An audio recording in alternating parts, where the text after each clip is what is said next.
En este video tutorial se van a mostrar las novedades que para la campaña 2020 presenta el Sistema de Gestión de Ayuda SGA. Podemos clasificarlas como novedades relativas a la normativa y novedades en cuanto a funcionalidad de la aplicación. La normativa nacional referente a la información mínima que debe contener la solicitud única es el Real Decreto 628/2019 de 31 de octubre, por el que se modifican los Reales Decretos 1075/2014, 1076/2014 y 1078/2014. Y por otro lado, la resolución de 23 de enero de 2020 de la Dirección General de Ayudas Directas y de Mercado. La publicación de esta normativa ha traído consigo una serie de novedades que afectan directamente a la aplicación de captura SGA. Comenzaremos enumerando estas novedades. En la declaración responsable de agricultor activo solo se podrá salir de la lista negativa de actividades excluidas recogidas en el artículo 8 del Real Decreto 1075/2014 si se aportan pruebas verificables que demuestren que la actividad agraria no es insignificante, sobre la base de que sus ingresos agrarios distintos de los pagos directos sean el 20% o más de sus ingresos agrarios totales en el periodo impositivo disponible más reciente.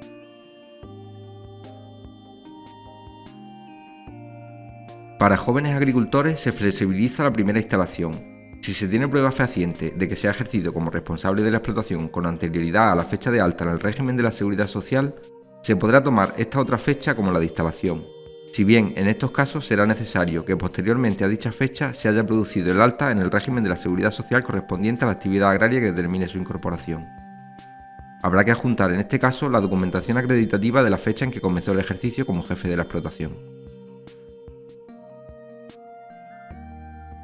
Los ganaderos que no hayan solicitado durante 2 campañas consecutivas o más la ayuda asociada para los ganaderos que mantuvieron derechos especiales en 2014 y no disponen de hectáreas admisibles para la activación de derechos de pago básico perderán con carácter definitivo el derecho a recibirla, excepto en casos de fuerza mayor o circunstancias excepcionales. Esto será de aplicación en la campaña 2021. Será obligatorio indicar la fecha de nacimiento de los agricultores que sean personas físicas y las personas jurídicas deberán indicar obligatoriamente la fecha de nacimiento de sus socios. Se incluyen nuevos expones donde se permite el tratamiento estadístico de los datos contenidos en la solicitud y el acceso a la información de solicitudes por parte de las comunidades autónomas.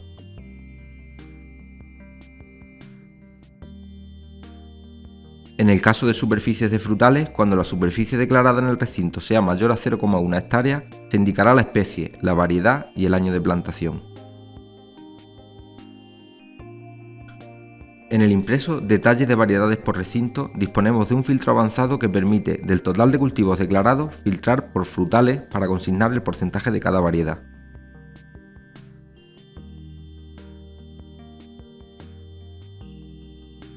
En el caso de cultivos hortícolas, cuando la superficie declarada en el recinto sea mayor a 0,1 hectárea, en el impreso Productos hortícolas deberán especificarse las especies a implantar durante la campaña sobre la misma superficie.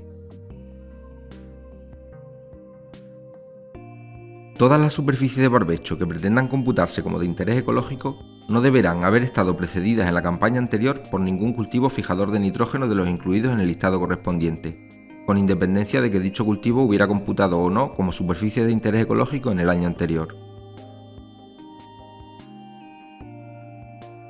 El agricultor deberá declarar el destino de los restos vegetales, sus productos y residuos procedentes de la actividad agraria producidos en cada una de sus parcelas tras la cosecha o como consecuencia de labores de mantenimiento de los cultivos permanentes. Esto es obligatorio para todos los cultivos. Los valores no son excluyentes y en caso de marcar más de uno habrá que indicar el porcentaje. La suma de estos porcentajes deberá ser siempre del 100%.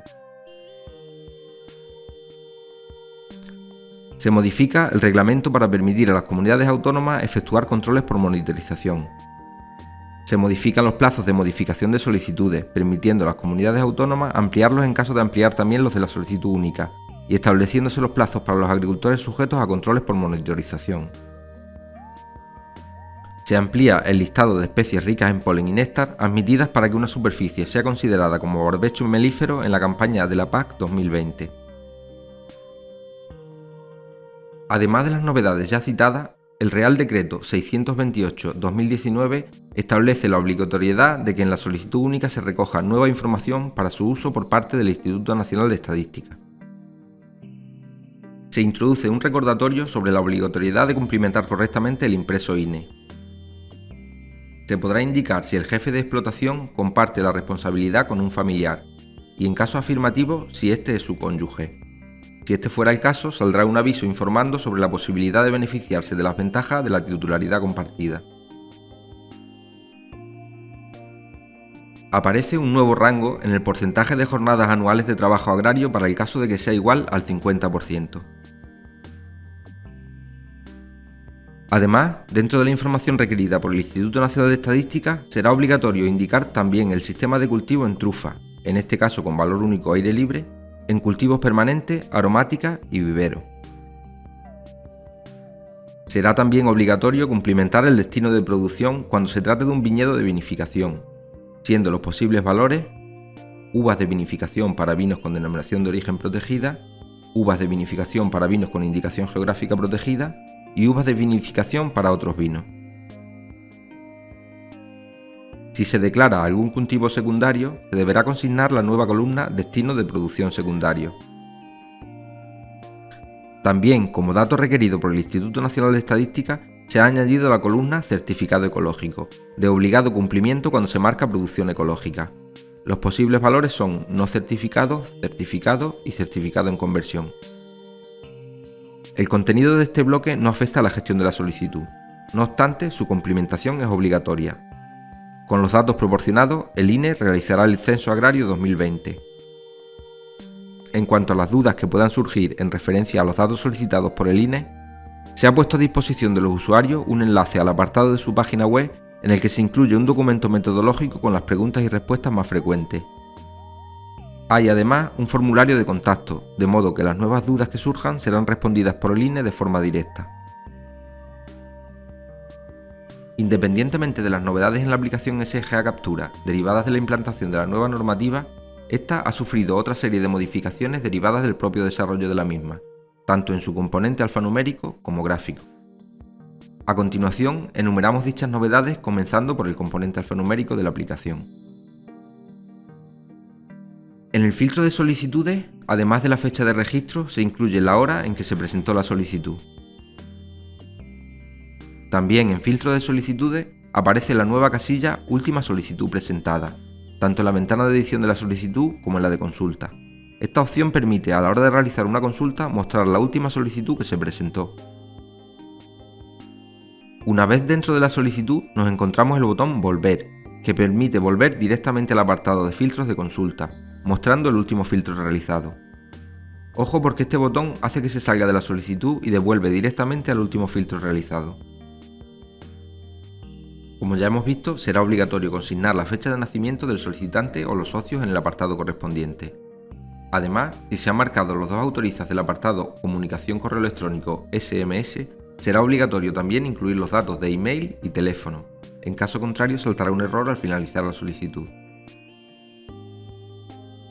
En esta campaña, para el recálculo automático de parcela agrícola, las condiciones son geometrías contiguas en al menos 2 metros, mismos atributos alfanuméricos en producto, variedad, línea de ayuda y sistema de explotación, con la excepción de variedad principal para frutos secos.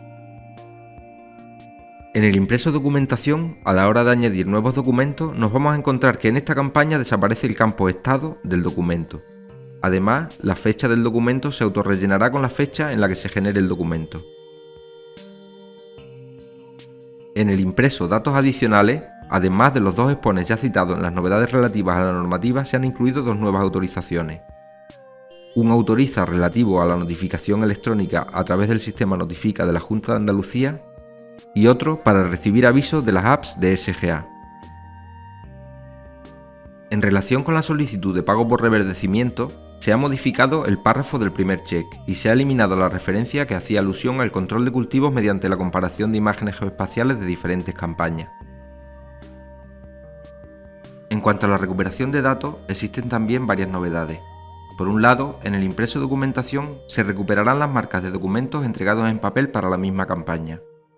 Para campañas anteriores, recupera solo documentos con revisión documental OK y que se consideren oportunos. Para solicitudes de modificación, se recuperarán los datos de subrogaciones y cambios de titularidad de la misma campaña. En el impreso Líneas de ayuda por recinto existe un nuevo botón, Modificación masiva de las líneas de ayuda de recinto. Se trata de una herramienta de enmarcaje y desmarcaje masivo de líneas de ayuda compatibles con el producto declarado y otras líneas de ayuda solicitadas. En el impreso Resumen de solicitudes, como novedad para esta campaña se muestra la información de la superficie en hectáreas en la columna renombrada como Superficie admisible. En el apartado Resumen de derechos de pago básico, estos aparecerán resaltados en amarillo en la columna de derechos de pago básico solicitados en el caso de que sean menores a los asignados. En el apartado Validación de la solicitud se incluye un nuevo campo con efecto en pago para señalar validaciones que repercuten en el pago de la ayuda solicitada. En cuanto al componente gráfico, enumeramos también las novedades que nos encontramos en esta campaña. Existen dos formas de desacoplar el visor para trabajar en pantallas diferentes, bien pulsando sobre el botón Desacoplar en la parte superior de la ventana de captura gráfica o bien en el menú Ver en el botón Desacoplar visor. Dentro del menú Ver existe un nuevo botón, el de Agregar capa Shape WKT, que permite la carga de este tipo de ficheros por el usuario durante la sesión. Vamos a cargar uno de estos ficheros a modo de ejemplo. Pulsamos sobre el icono y se nos abre la ventana Agregar capa. Pulsamos sobre Agregar nueva capa y seleccionamos el fichero que queramos cargar, que deberá ser una carpeta en formato zip. Elegimos el estilo de visualización que queramos y pulsamos sobre Cargar capa. Ya podemos ver nuestra capa en pantalla y utilizarla como capa de apoyo a la hora de trabajar. Otra novedad en cuanto a funcionalidad de la aplicación es que la herramienta Ver líneas declarativas gráficas de un recinto SISPA aplica una nueva ordenación en las líneas declarativas mostradas. Primero aparecen las líneas declarativas de la declaración activa con color de fondo blanco. Si la declaración activa proviene de otra, como es el caso de las alegaciones a solicitud única, se incluirán las líneas declarativas gráficas de dicha declaración con un color de fondo azul. A continuación aparecerán las líneas declarativas gráficas de otras declaraciones también con fondo azul. Todas estas líneas declarativas aparecerán agrupadas y ordenadas por su número de declaración. Dentro del menú Declaración gráfica encontramos un nuevo botón que permite la sincronización de los datos alfanuméricos de las líneas declarativas gráficas con sus respectivas geometrías. Existen para esta campaña nuevas capas de visualización. Se añaden las capas Raster Sentinel, que consisten en la composición de varias imágenes satélite que han sido tomadas en torno a una fecha determinada. Esta composición dependerá de la posibilidad de obtención de imágenes correctas para su procesado. Podemos, además, encontrar nuevas capas auxiliares. La capa de pastos medioambientalmente sensibles, que se muestra como podemos ver en pantalla. La capa Red Natura, con líneas verticales para lugares de interés comunitario y horizontales para zonas de especial protección para aves, la de cultivos fijadores de nitrógeno y la de cultivos fijadores de nitrógeno SIE de la campaña anterior. Con esto finaliza el repaso a las novedades del sistema de gestión de ayudas para esta campaña 2020. Muchas gracias por su atención.